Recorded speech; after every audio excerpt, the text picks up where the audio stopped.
السلام عليكم ورحمة الله وبركاته.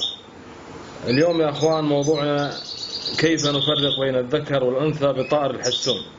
وأنا اخترت صفتين سهلتين لكل مربي مبتدئ بتربية الحسون لكي أسهل الأمر، ولن أذكر باقي الصفات التي تحتاج لمعرفة أكثر وخبرة بتربية طائر الحسون.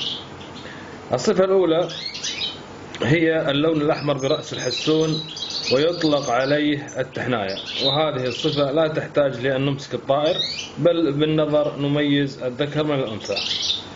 الصفة الثانية هي السواد بجناح الحسون، وهذه الصفة تحتاج أن نمسك الحسون لكي نعرف إن كان ذكر أم أنثى. الآن يا أخوان أمامكم هذا الذكر بالجهة اليسرى هذا، وهذه الأنثى بالجهة اليمنى. لاحظوا اللون الأحمر التحناية في الأنثى أين يصل؟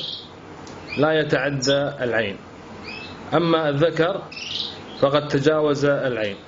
بهذه الطريقة نعرف ونميز الذكر من الأنثى مجرد أن نراهم في القفص. الفرق واضح؟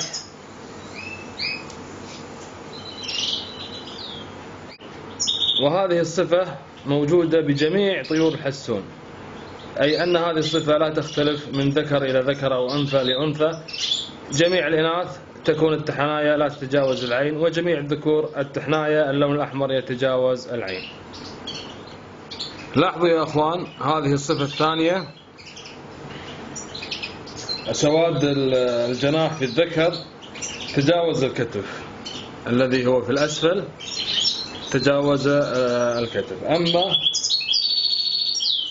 أما الأنثى فإنه لا يتجاوز الكتف، وهذه الصفة لا تظهر لنا إلا إذا أمسكنا الطائر، وأيضا هي ثابتة لجميع طيور الحسون ولا تتغير من ذكر إلى ذكر أو أنثى إلى أنثى. هذه الصفة نستطيع أن نميز بها بين الذكر والأنثى.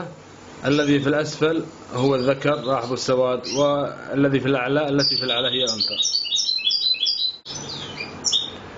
أخواني الكرام، هناك صفات أخرى لم أذكرها لكي أسهل عليكم الأمر، واخترت هذه الصفات لسهولة التمييز لها وثبات هذه الصفة لجميع طيور الحسون.